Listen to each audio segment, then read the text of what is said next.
um, our nutrition and cooking series that as important as I know SMART goals are and setting goals and for us creating an environment where our participants can change their behavior in healthy ways and ways that are long lasting, right? Um, it's incredibly difficult to teach, and I sometimes don't devote the amount of time that I should to it because I'm not quite sure how to deal with it, especially with a population or a specific group of people that are struggling with it or just not real talkative in the first couple weeks of a workshop. So that's kind of how we came to this topic. Um, so I'll get started. Dream big, start small. You'll understand the reasoning for that title in a minute or two. I also want to say as I start to scroll this, so I'm getting over a little bit of a cold. So if my voice cracks or I start to cough, I apologize. My tube may have to take over for me if I start coughing, but it's okay. I guarantee you can't catch whatever it was through this webinar. So just to start, I want to give a little bit of background on our thinking about SMART goals at Lee's Pantry. And the theme of this section is sort of banking information versus inspiring change. So, you know, those of you experienced with our Food Smarts training program or who are experienced with our curriculum at all at Lee's Pantry understand very well that we're focused on teaching skills to people, not just concepts. So we know that our participants receive a lot of nutrition and health information already from the environment, just like everybody does. You know, it's on the internet, there's books, it's always on the news, the latest study. There's a lot of public health messaging, and we certainly all hear advice and discussion about these topics in our day-to-day lives. You know, family members who have tried some diet that they're convinced you should try too, or somebody on the bus telling you about this great herb that cures diabetes. This can be extremely confusing for people, all of this information. And it's a challenge for us as educators to sort of navigate that because we're in the position of being experts in the room, right? When people come in to learn from us. But if we're not careful, we can actually just kind of add to that confusion by presenting too many sort of flat one-dimensional pieces of information. This is what I call not what I call, what Paulo Freire calls the information banking approach of education. Those of you who've studied education formally, I'm sure have heard of Paulo Freire way back many decades ago.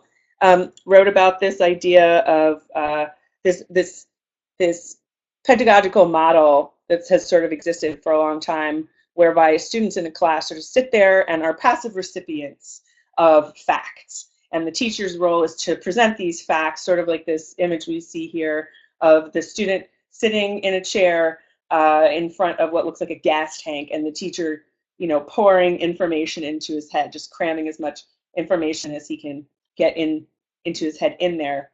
And it's very passive on the part of the learner. And there's a lot of issues with that, particularly for us, because we want our participants to sort of change their approach to health.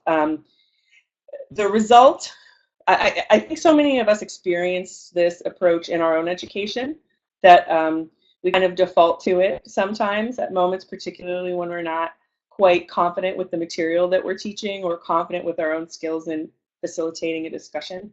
And so this leads to, you know, the one-sided nutrition presentation and lecture. Unfortunately, a webinar today is a little bit one-sided. Sorry if you feel like I'm pouring information into your head. But there are a lot of situations where we have other options and we just don't use them, right? We default to these facts and sort of look how smart I am, look at everything I know. And a particular danger for us is setting the agenda for our participants without really getting to know them first, seeing what their issues are. And I guess the reason I bring this up before we even talk about SMART goals is that I really want to make the point that this is a fundamental difference between teaching a skill and a concept, right? When you information bank your students, you're giving them concepts, lots of facts. We want our participants to come away with skills, and we need to treat SMART goals as a skill. If we treat it as a concept, then the participants either get the concept or they don't.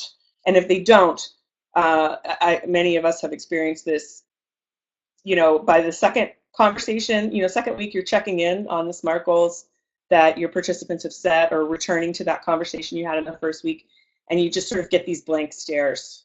Like, okay, well, people didn't totally get it, and now the conversation is going to be really awkward because there's no foundation.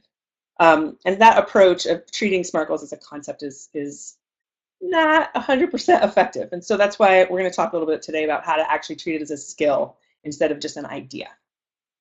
I don't need to prove to you guys that Leah's Pantry is focused on skill development. Just a couple of bullet points here that I think illustrate that, how we really are a lot more focused on getting people to change than we are on getting them to remember lots of information. I think you know that. But there's a nice picture of Vivian there helping people chop to demonstrate what we mean by learning skills. So we know that setting goals and trying to change our behavior over time is important, but why is it so difficult? We all try to do it at one time or another. What makes it so hard? So there are general challenges that we all face with this as human beings, right? As human beings, we're physiologically programmed to move towards certain types of behaviors or experiences that provide pleasure to us. This is quite complicated. I'm not a psychiatrist, so I'm not going to get into the physiology of that too much and how that works. But one of the big concepts that I think is really helpful to understand is how the hormone dopamine works as a sort of reward in the cycle of anticipation and reward, and how that affects creating habits. So dopamine is a neurotransmitter that is released, not just, you might have heard of it as something that's sort of released in your brain and makes you feel good when you do something that, say, I don't know, you have a pleasurable experience, you get a little dopamine hit. It's part of what makes it pleasurable. It's not the only thing that makes it pleasurable. It's part of it. And so some of you might have heard that before. What I think is really important to understand when we're thinking about habits and how people form habits is that dopamine is released in your brain upon anticipating pleasure, not just upon having that experience, eating the pizza, for example, but upon anticipating it. And so, excuse me, if you have a pleasurable experience at one time in your life, say the example that I give. I actually wrote a blog post for Leah's Pantry about this yesterday, and my example was eating jalapeno pizza, which was very pleasurable for me when I was 17 years old. I thought it was like the most delicious thing that I'd ever eaten. I had a much stronger stomach at that time. And to this day, when I see it, I cannot resist it. But I get that dopamine release from anticipating the pleasure that I had in the past, right? But there's all these other consequences now.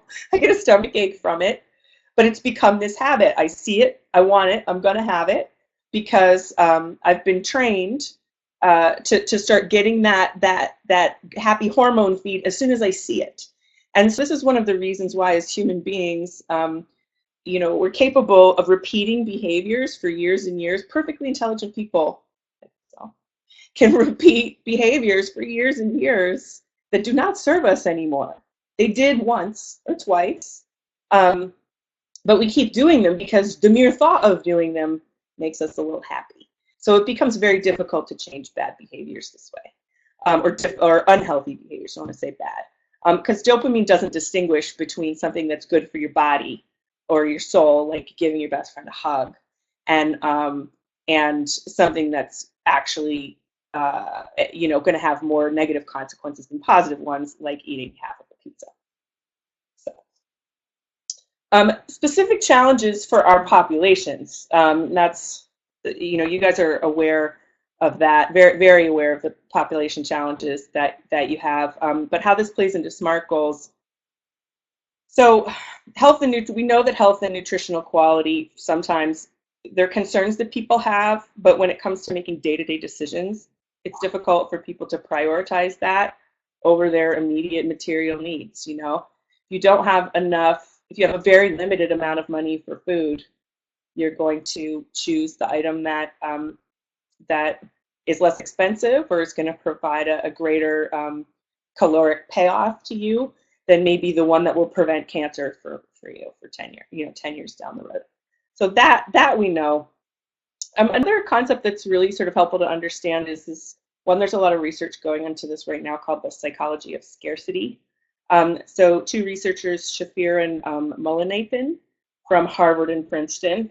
It's a psychologist and an economist working together, have done a huge amount of research into sort of what happens to people when they become used to feeling like they don't have enough resources. When somebody feels over a period of time that they're deprived and they don't have enough resources, whether that is materially true or not, the perception of being deprived over time makes people's brains less efficient for long-term problem solving. It actually reduces the mental bandwidth that they have for kind of big picture thinking. It's exhausting. And then we add to this with our population's pre-existing conditions, health conditions that people have, past or even current substance abuse issues that sort of play into that dopamine feed or complicate all the physiological messages that people get around food and health. Those can definitely complicate this as well. So then what does it take to change or create a habit? So I'm here with Maitu, who may or may not chime in as I go through these points. She did a lot of research into this, and we've been discussing it a lot. It's not simply a question of reprogramming your dopamine. That's like a gross oversimplification. I've kind of glommed onto it because I find it fascinating, but there's quite a bit more to it. First of all, lab studies suggest that it's never too late to break a habit. So that old thing about not, being able to teach an old dog new tricks is a lie. This is a picture of my tooth baby, by the way. I'm holding up this cup, and I realize that she's on screen with us. Don't be sorry, she's adorable. Some researchers suggest, I've heard a lot of different figures about this. This is the kind of thing that you hear from the person on the bus. Oh, well, it takes 15 days to create a new habit. Or if you can keep the same thing up for 30 days, then it's a habit. Maitu also found other research to suggest that it takes 250 days, which seems like a long time. So, for practical purposes, I think 1 to 2 months is a good place to start. And that's a frame of time that we're working with in a 6-week workshop. Yeah, I think it's also, I'm just way over here, but it really depends on the person, their circumstances, and how motivated they are. There's just a lot of different factors. So these are just, general studies or general recommendations. Mm-hmm. Yeah. Yeah, we really have to. Yeah. It's kind of our job to help people put some of this big picture stuff in personal context, right? Right. There might be research to say that it takes 250 days to create a new habit. I don't know, but if that's going to discourage somebody in one of our workshops, then we're not going to emphasize that. We're going to share anecdotes of past participants, nameless participants who've been incredibly successful in the 6-week workshop, changing a habit that they wanted to change. Another strategy that works really well is to give your brain context clues. Again, back to this whole thing about anticipating the pleasure, right? So if you can come to associate, Sunday with the day that you go to the gym and you get to feel really, really good after you go to the gym, then you're obviously, you might even start to feel good before Sunday rolls around, anticipating Sunday, right? So anything that you can do, any kind of behavior you can repeat in the same context or kind of make routine, it's much more likely to become automatic. And then, of course, this is a quote from Charles Duhigg in The Power of Habit. He's I do want to say he's a journalist, a science journalist, not necessarily a scientific researcher, but he does a great job of kind of compiling together the research on some of these topics. The best way to change a habit is to understand its structure. So, excuse me. Once somebody kind of understands how this feedback loop works, they're a lot more able to identify where they're at in that feedback loop and being like, oh, I'm anticipating a pizza, or I'm anticipating how good I'm going to feel after I go to the gym. and that makes it a lot easier for them to change in the long run. I have to cough. Excuse me, sorry. And then this is a factoid, some information that my two can share with you. Okay, so this over here, researchers Bibb and Kleingeld found that, so I'll read it first and then we can discuss it. Found conscientiousness, the capacity for self-control in terms of planning, organization, and task accomplishment was an important factor in goal attainment. They also found that neuroticism, difficulty reacting properly to stressful situations and feeling fearful, nervous, and unstable, negatively impacted goal attainment. So I think this really goes back. That's okay. Yeah. We'll see. I might cough again. Sorry. I think this really kind of goes back to this whole the psychology of scarcity that we were talking about earlier. That when somebody, the word neuroticism here is we that can be kind of a judgmental word. It sounds like somebody's got a neurotic problem. But you can kind of imagine this applies to somebody who feels deprived all the time or anxious all the time about their material situation is going to have a harder time attaining their goals versus somebody who is able to focus on these details in a sort of methodical way. In the bigger picture, again, we're not scientific or psychological researchers, at least Pantry, but we have a lot of experience. And our experience says, or my experience says that for me, one of the things I've really noticed working with participants is that that if we can distinguish between the sort of long-term aspirations and high hopes, big dreams that people have, and then the steps that they can take them to sort of get that gratification, get that feeling of satisfaction, then they're going to be a lot more successful in the long run. And this is kind of one of the pitfalls that I know I have as a facilitator, not really helping people understand the difference between their sort of long-term dreams and what they can do right now to move forward. So that's what we're going to talk about next, dreaming big. This is one of my favorite topics, under the umbrella of SMART goals. I've really been thinking about this a lot recently. The idea of dreaming. So, or let me lay out a scenario for you. I'm in a workshop, and this is a conversation I think I had many times in workshops before I had this kind of realization, this understanding. I'd pull out the SMART goals worksheet in our workbook. I would walk through it with participants. Everybody's, oh yes, I get it. They get the concept, right? They get the idea. I get this idea. It seems relatively straightforward. And then I would ask them to start throwing out suggestions. And they would start throwing out suggestions that, although they were nodding their head that they understood the concept, the suggestions were really much more about their long-term dreams. Like, I want to lose 30 pounds, or I want to be in good shape. And my reaction was, oh no, they didn't totally get the concept. They think they did. They didn't. And so now I'm correcting them. And I'm going to correct, well, that's not exactly what I mean. Can you think of something more specific? Almost like invalidating this dream that they have. It's just not my intention. But I realized more recently that if I can actually make space for people to have that dream in the conversation and set it up that way, before talking about SMART goals, it actually makes it a little bit easier for people to understand the difference. So what do I mean? The dream is the outcome. The dream is like, where do you want to be in 6 months or a year, or what do you want your life to look like? Dreams can be totally vague. They can be really long term. They could be, for 10 years from now. They can involve things that are not at all in your control. I dream that it would rain in San Francisco just a little bit more. That's part of my health dream for the future, that my whole environment around me is a healthier environment because we're not in the middle of this drought. I can't control that, not at all. But it's legitimate to have that as part of my dream.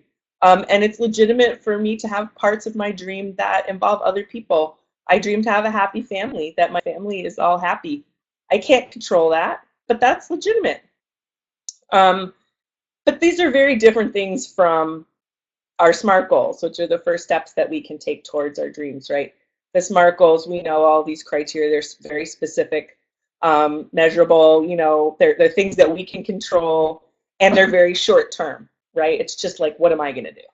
Totally different from how's my husband going to feel 5 years from now? Is it going to be raining? And am I going to like live in a really nice house? So once we make that distinction and have that conversation, I find it's a lot easier than to kind of move on to the specific steps. Failing to distinguish between these things is so common. It's just think of any New Year's resolution. I loved this one when I saw it. My resolution this year is to be more awesome than last year. We can't get any farther away from a SMART goal than that. Being more awesome than last year. But those dreams, as wonderful as they are, they don't provide us the opportunity to experience like the short-term gratification. I don't know if it's dopamine or the dopamine hit we're not going to get from dreaming or what it is, but you lose motivation quickly when you don't get that short-term gratification. So then what do we do? Once we've established, our dream for the future, we're going to talk about the small steps that we take. I'm not going to go through every point of SMART goals here because I think you've been introduced to the basics so far. I just want to make a couple of key points that I see sort of sticking points that come up in these conversations, and I'm sure my two will have some ideas about this as well. I sometimes, if a group is struggling with the word goal, or if I feel like a group hears the word goal and they immediately think of that New Year's resolution to like get in shape this year, that's their goal. Sometimes I actually use the term SMART steps, or I say SMART strategies. With kids, I've actually gone so far as to like cross the word goal out and write steps on there, just to make it a little clearer for them. Under specific and measurable, that just means that there's got to be a number in there somewhere. There needs to be something quantifiable. People's goals are usually, often we start out with goals that are purely qualitative. I want to be in good shape. I want to lose weight. We need to include something qualitative in there. Action-based. What always strikes me with this when we start talking about the action-based portion of people's goals is how much we're trained to think that we can control things about our bodies that we can't. So if your goal is to lose 10 pounds, or your dream, whatever you want to call it, is to lose 10 pounds, we like to think that we can actually perfectly control that if we just exercise enough willpower. But the truth is there's a lot of variables at play there that we can't. I like to think of weight loss as it's more like negotiating a peace treaty with a skeptical nation than it is like, like forcing a 5-year-old to eat another bite of food before they go play. It's a partnership you have with your body. You can't just force it to lose 10 pounds if it doesn't want to because of stress or some pre-existing condition. It's not gonna. And you're going to feel bad about yourself, like you failed somehow. So we need to understand what things are in our control and what things aren't, but that's tough. And then under realistic, point that I like to bring up is a goal's not realistic unless you actually want to achieve it. So, for example, my two here likes to run, and she's prolific runner these days. Are you prolific runner? Yeah. I do, yeah. I hate it. And so setting a goal related to running would not be realistic for me, no matter how admirable of a goal it would be, right? Mm-hmm. So we really have to help people pick things that are what in their heart, in their soul, they're excited to get started on. Time-based, I think you guys all get that. As far as reinforcing the concept now, making it a little bit easier, I find it really helpful to workshop hypothetical situations using the Healthy Changes sheet in the workbook. I don't usually use the whole sheet, like the whole sheet could take easily half an hour, but I might pick one of the scenarios off of there. So this is the worksheet in which, it says Tony is an athlete who practices soccer every day, after school. And his mother always makes meat and potatoes for dinner. And sometimes I actually write custom ones depending on who is in the class that I'm facilitating. So with kids, I'll do a couple of scenarios that are kids like kids they would know, and really talk through, okay, what is the problem that this person is having? How can we help them with the problem? How can we create a SMART goal out of it? Um, it can be extremely helpful. I do it a lot with kids, but sometimes with adults, if I think it's going to be challenging, to set a group goal that's really, really attainable at first. So we'll all try a new fruit or vegetable this week. I mean, that's that's easy. Anyone can do that. Even a kid can do that. Goals that add may be more empowering than ones that take away. So a lot of people have a tendency to set goals around like things that they're not going to do. I'm not going to eat fast food ever again, or I'm not going to have soda this week. And those things are legitimate. We need to make space for people um, to move towards that. But it can be helpful and a little more empowering to phrase that not as what you're not going to do, but as what you're going to do instead. Um, so instead of saying, I won't drink soda this week, how about I'll drink a glass of water when I wake up? Just a little bit more positive. And you're not going to hit that deprivation button. For somebody who's feeling deprived, they have the immediately go to what they're not going to do. That really is just going to feed into things that they can't do, and so we want to avoid that. Um, another another idea is to consider sort of waiting to introduce SMART goals like in a really specific way, or at least start creating individual goals until participants know each other a little bit better. So you may, not maybe week one. If the participants know each other and they feel comfortable talking with each other, and there's a good dynamic in the room, then they might be willing to share in week one. Or if they have some background already in like just the day-to-day logistical things they can do to change their health. But if they don't, then trying to have that conversation really early, you get a lot of blank stares. And so, or people just feeling like, I don't want to talk about my weight issue, or I don't want to talk about, quitting smoking or whatever it is that they're working on. So you can introduce the concept. You could talk about their dreams at the beginning, but maybe, and even set a group goal, but maybe give people a little bit of time to warm up before you ask them to give a lot of personal input to the group. Keeping in mind, like I just said, participants might not be comfortable sharing their concerns in a group setting. And they might not ever be comfortable, no matter how well they understand what you're talking about. Adrian's favorite, stages of change. The spectrum of stages of change is useful to keep in mind. That not everybody is ready to like really change their life in these very material ways, to give things up or to take on whole new habits. For some people, they're somebody who's in pre-contemplation or contemplation mode, just sort of thinking about changing. There are still places where they can start. For them, maybe a good goal is related to being mindful. Taking a minute before dinner every night to be grateful for where their food came from, or think about where their food came from. Just something very, very that sort of taps into their thinking a little bit, and that's totally fine. I'll make a food plan before I go shopping. Uh, Totally, totally fine. Or I'll try at least one new vegetable this week. Those are really appropriate steps for people that are not quite ready to start running a mile every day or 5 miles every day or whatever. Incentivizing goals, I bring this up because this is another human tendency. Like if I, can get through the whole week without eating fast food, then I'll buy myself those new jeans. Programming a reward, giving yourself a specific reward. I think that's really tricky. I think we have to, if people are going to do that on their own, that's fine. We can't, I'm not going to sit there and like quote statistics about why that works or doesn't work.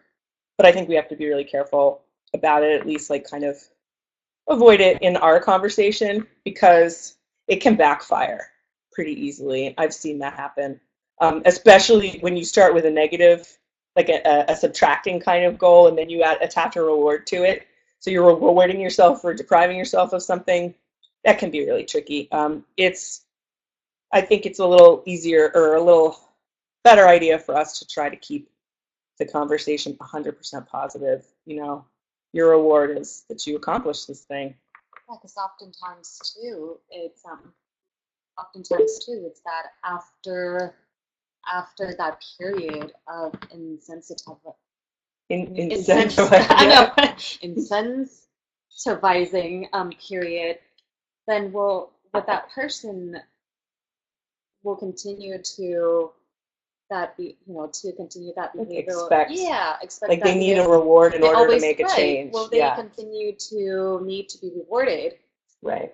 and And you're not going to do definitely that. You're not going to do that every week. right. You're not So going to buy yourself that pair of jeans every week or right. whatever. We need to kind of get used to um, feeling proud as Yeah. an as a reward for things. So that's hard for people. So a couple of specific approaches that can be useful. I just broke this out basically into different types of workshops that I know that we have. Um, and again, this sort of goes back to the skill versus concept idea. You can introduce the concept pretty easily with that worksheet in a good 10 minutes, and there you go. There you go. Go change your life.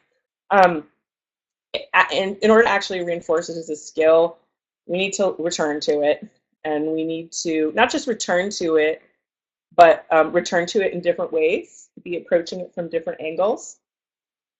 So maybe rather than 1.5 hour activity on the first day, it's 5 minutes in every workshop or 10 minutes on the first day, and then a few more minutes during every workshop to just sort of keep coming back to it from a different angle.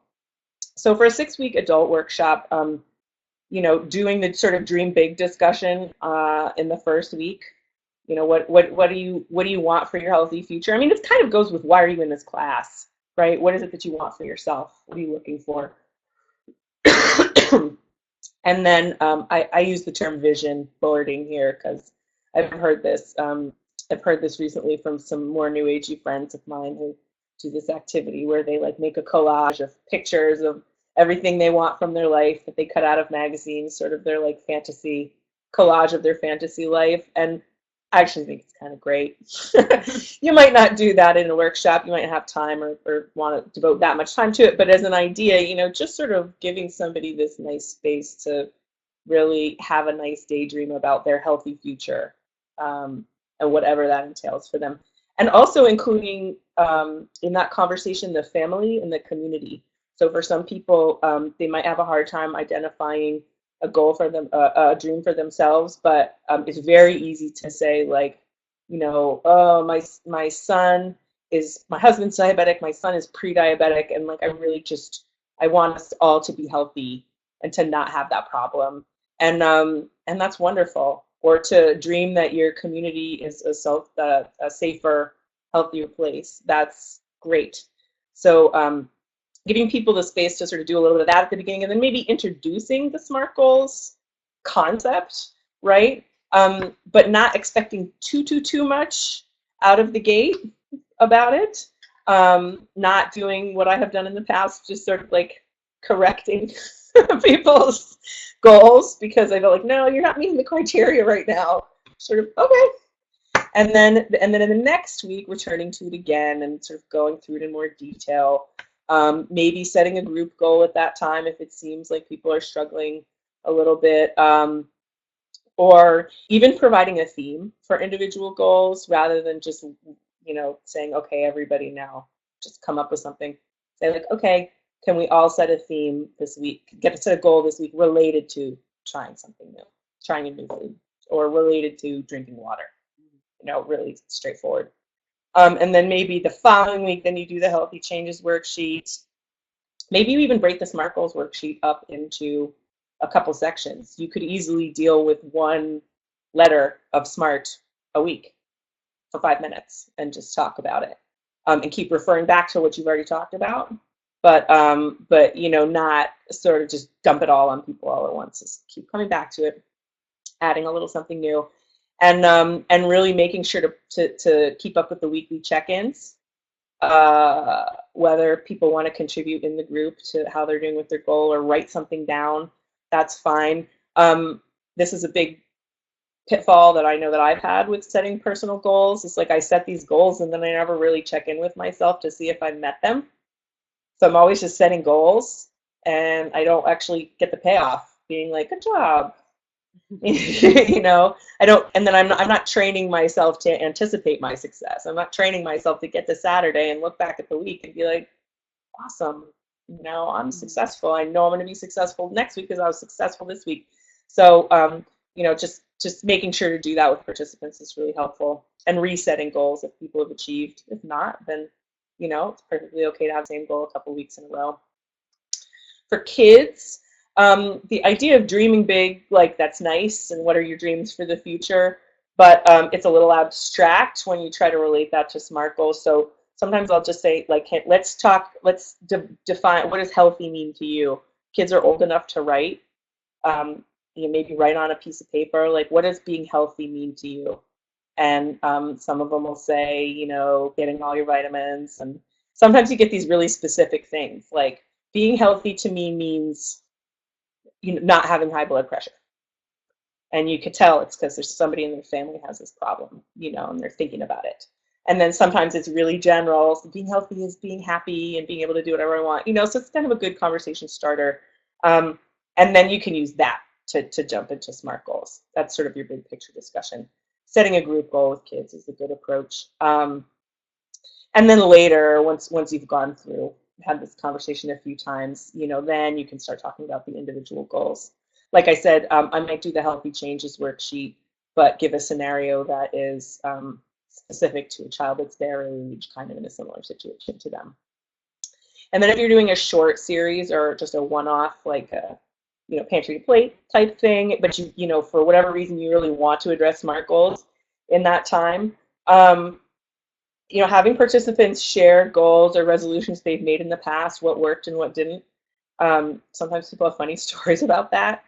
Just explaining this difference between the outcome you're looking for and the steps you're going to take to get it, distributing the worksheet, and sort of just talking about that distinction. You don't have time to really reinforce the skill, but if people can understand at least the difference between the outcome they want and the steps they're going to take to get there, then they're off to a decent start. Do you have any other suggestions or thoughts about specific workshop scenarios, seniors, or I anything think like you that? covered a lot of good tips, but something for me, from my personal experience at least, when I do explain to the SMART goal, we often took a very long time to come up with a SMART goal for each individual. Yeah. So oftentimes, even with adults workshop, if we don't have that type of time, we can do like a group goal as well. Yeah. And what often really helped me in the past is the SMART goal sheet. So if you flip it in the back, they do have different type of SMART goals that are statements, so different statements. So it could, if for the first workshop or the first time setting a SMART goal, they could use that sort of like that help them, to move along with and also I feel like those statements really it really exemplify the S, what it means, and what measurable is specific, it's measurable, it's attainable. So those statements help them to come up with their own. Yep. Yep. Or they can pick that too if they want. One thing sort of related to that I did with kids once, with a group of kids that they were, I think, 6th grade, was I had them write a goal sort of along the lines of looking at statements critically, but depersonalizing it. Yeah. I had them write on a piece of paper what a goal was, and then I picked a couple out. Some that were great SMART goal, very specific SMART goal examples, like, okay, this person really got it. Yeah. and ask the group what did they think about it. And then other ones where the person was struggling a little bit more, Hmm. but sort of set parameters around the discussion. So like obviously we're not going to say like, well, this person doesn't get it or anything Right, like right, right. that, but just okay, how can we help this person? Yeah. Um, and that it just depersonalized it, so nobody felt on the spot or Mm. personally criticized. Right, right. Um, but you kind of have to read the room like you do with all Yeah. other aspects of facilitating these workshops. Right. I think the trick here, or sort of what I come back to at the very end, is our last slide before we take a few questions, is creating habits and setting goals are skills, not concepts. So you really can't expect people to just like get it. Um, in fact, I realized talking to one of our staff members the other day when we were actually talking about this presentation, and she asked me, "So, what's your SMART goal this week?" And I started to explain what I was working on, and I realized, like I'm still struggling with this too. I was being way too ambitious. I was talking about like feeling better about time management. It was all very vague and broad, Mm. and I was realizing it was a struggle for me. And so, but that's okay. That we're gonna struggle with it. It's about practicing it, right? Right. It's not about getting it right or being wrong and then being corrected. And so, again, just coming back to it week after week for a minute or two or whatever Mhm. intervals you're comfortable with, and checking in on it in a different way, hitting it in a different way, or hitting a different aspect of it, discussing a different aspect of it. But at the end of the day, any skill, any practicing a skill, practicing anything is a lifelong thing. You don't just like take piano lessons for 2 years and master the piano and then you're done. You're Right. never done. It's a lifelong practice, and before you feel overwhelmed by that, just remember that there's no way to fail unless you stop. So, with that in mind, I'd like to open the floor up to any questions that people have. If it's easier for you to, yeah, because the sound Type is it. off, Yeah. you can type in any questions that you have, and and then in a minute we'll have a survey that you can take to give us feedback on the Right. content today. Does anybody have any questions about SMART goals or, yeah, or maybe there's a specific Oh, okay. scenario that you found Listening. really Oh, difficult? QA Q&A. mode. Oh, Oh, there yeah. we go. Learn something new every day. Change.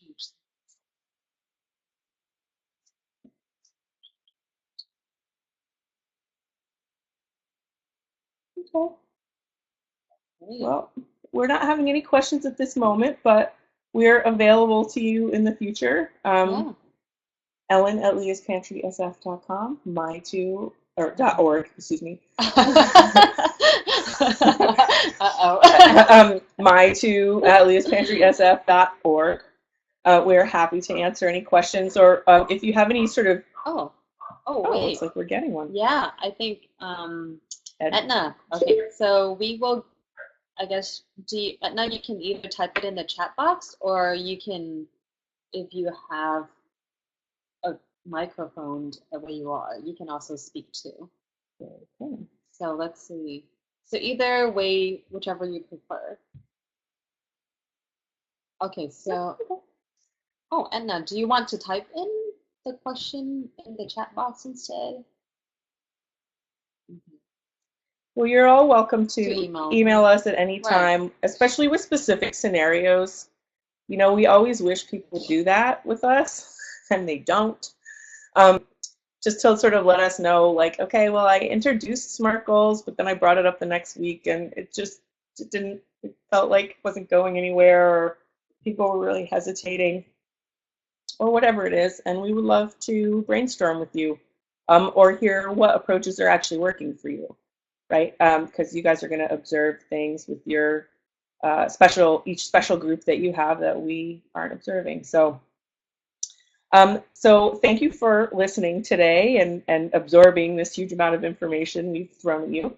Um, we're going to be distributing this presentation for people to look at in slide format, save and make notes, share with coworkers, whatever you'd like. We're also going to be archiving this and putting it on our YouTube channel so that you can watch it later if you like. And in just a second now, we're going to go to our end of webinar survey, and you give us feedback on what was useful to you and what maybe you'd like more information about. So thank you. So hang in there. Okay. Let's see. So I'm going to